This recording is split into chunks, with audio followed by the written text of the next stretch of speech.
Everybody, welcome back to Gen Con 2018. I am Ann Richmond, your community manager at Active Player Network. I am here with the folks from Renegade, and this is my new friend, Danny. Hi, Danny. Hi, Ann. Hi.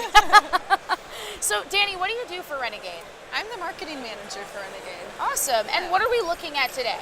Today we're going to be talking about Spell Smashers, which is a game I'm super excited about, releasing in October. It is a word spelling, monster fighting, fantasy adventure game. That's everything I want in life. Perfect. So we have this beautiful art, like absolutely one of those things where it just looks like, you know, a jewel on the shelf. It calls you over to look at it. So what are the elements? We said there's spelling involved in the game. Yeah. So how do you end up with your letters? So you start the game with a handful of cards, and those cards have letters on them, consonants and vowels. Okay. So simultaneously, we're going to be spelling words, and these are our spells that we're going to cast to fight these monsters in front of us. So Awesome. It is highly recommended in the rulebook to be very excited and say, I cast player to fight the bugbear. Oh, that's whatever. really fun. I'm about that. Okay, cool. So you're going to be coming up with words. Those are your spells. That's awesome. And then what's the goal here?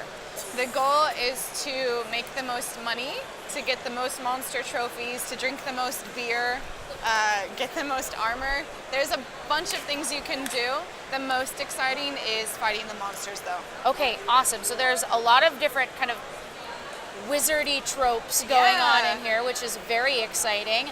And how easy is this to kind of pick up out of the box and start playing?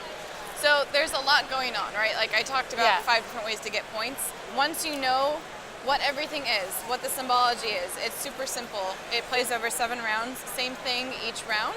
So once you get into your groove, you're good to go. So we talked about the fact that there's spelling in this game. So how does spelling out a word power your ability? So each letter has a damage strength and a damage type. So this R has a strength of 1 leaf damage. So you're going to have to evaluate each monster. Some of them have weaknesses to certain damage. This elemental is weak to fire, which makes no sense, just realizing that now. But this hippogriff is afraid of leaves. So this 1 leaf R would be double damage. This is actually a 2 card. So you're going to be planning your words strategically. Sometimes you can only come up with 1 word.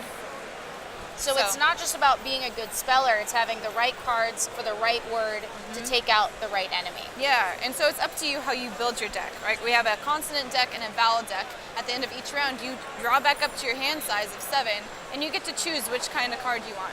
Okay, so these card backs are all a little bit different. So you said we have consonant, we have vowel, and what else are we looking at here?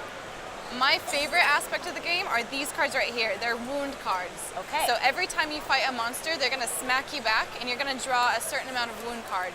What they are really rare or annoying letters to use. So we got then they're Z, going to X, stick in your hand. T, O, I, N, G. Yeah. So they're combinations of letters that are going to require you to be clever to use them in your words, but they'll make your words stronger. Right? That's really cool. So it's, I mean, knowledge is more power, right? So This is true. the more complicated words you can spell, like zebra or xylophone, then you are able to incorporate those into casting more powerful spells, healing yourself up. That's a really cool mechanic. And then what am I looking at here? So everyone will have their own player board. It just keeps things organized. So you have your starting weapon. It is a starting stick. Gives you A more classic damage. for wizards everywhere. Thwack. You can get armor, you can have an active weapon, places to keep your quests, which are these green cards. Okay. They're just secret goals that you are trying to accomplish to get victory points. And then spaces for your monster trophies. I don't know if I mentioned, when you defeat a monster, you get them as a trophy. And now you have whatever letter they are in your arsenal for the rest of the game. So if I defeat the elemental, now I have an E, just forever. And they do also have a damage type and strength. So That's so crazy. It Super seems fun. like it's not just putting the letters into the different elements of the game willy-nilly, it's figuring out how their advantages and disadvantages, because having, you know, these letters, they are often found in lots of words. So it's useful to have each of these types, you know, in your permanent arsenal at all times. Right. That's very, very cool. And then, so this is the last one. We haven't talked about this card type yet. These are the weapons and armor. So if you go to this location at the end of the round, The you draw armory. 2, pick one. Yeah. So Cool. they just give you different bonuses for doing things. So how fun was it for everyone to come up with kind of the art and the look of this game? Because Oh my that's goodness. one of the coolest things about looking at this table is it's like all these jewel tones and colorful, you know, images of all these different creatures and interpretations. I mean, that's always fun. So how did you guys decide what kind of, I guess, monsters were going to be in the game? So Chris Chung, the designer, he wanted a different monster per letter in the alphabet. So he apparently scoured Wikipedia and went to all these like mythological websites and Yeah. whatnot and made a list of all the coolest sounding monsters, and then consulted with other people about like their cultural ones. So instead of a vampire, there's a Dhampir, which is a similar thing. That's so cool. Yeah. So we get a lot of.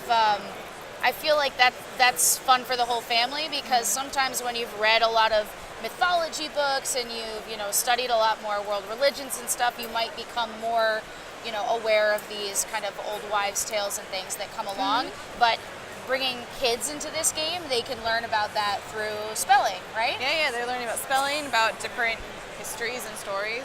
So Very cool. is this the kind of thing you can open up and play with your family pretty easily? Definitely. The box says ages 12 and up, but that's just because it requires vocabulary to Yep. play. However, I'm not ashamed to admit that most of my spells are like up, the. Very powerful. If the letters work for you, you gotta use them. That's actually another thing I really enjoy about the game. Some people bust their brains trying to come up with the longest word possible, which does have advantages. It gives you initiative, starting player, tiebreak. However, it's very unlikely that you'll be able to kill a monster in one word. So if I spell player and I have 8+ damage, and then Anne comes in with a tiny up, she'll deal the killing blow to the elemental, and now you have the trophy. Last hits, everybody. Good job, Anne. The bane of my existence in every game. I'm one of those people that's absolutely the type of person who's planning meticulously that long word, and someone just hops right there in the middle with their like 3-letter genius last hit. But this has been so great, Danny. Thank you for giving us a little bit more insight into the game and the design. When can we get our hands on Spell Smashers? So this is going to be available in friendly local game stores around the country starting in October. In October. All right, everybody, hunker down. Halloween, Active Player Network. We're all getting together and playing Spell Smashers. Yay. Thanks for joining us here on Active Player Network. Now it's your turn to get the game because we're going to be giving away a copy. You can take a look at the info below the video for how you can enter for your chance to win. If you liked the video, please go ahead and subscribe to us on YouTube at youtube.com/ActivePlayerNetwork. Make sure you don't miss out on blogs, and giveaways by heading over to our Facebook fan page, facebook.com/ActivePlayerNetwork, and hitting the like button. Join our discussions on Twitter at ActivePlayerNet and follow our antics on Instagram at ActivePlayerNetwork. We'll see you next time on Get the Game. Play on.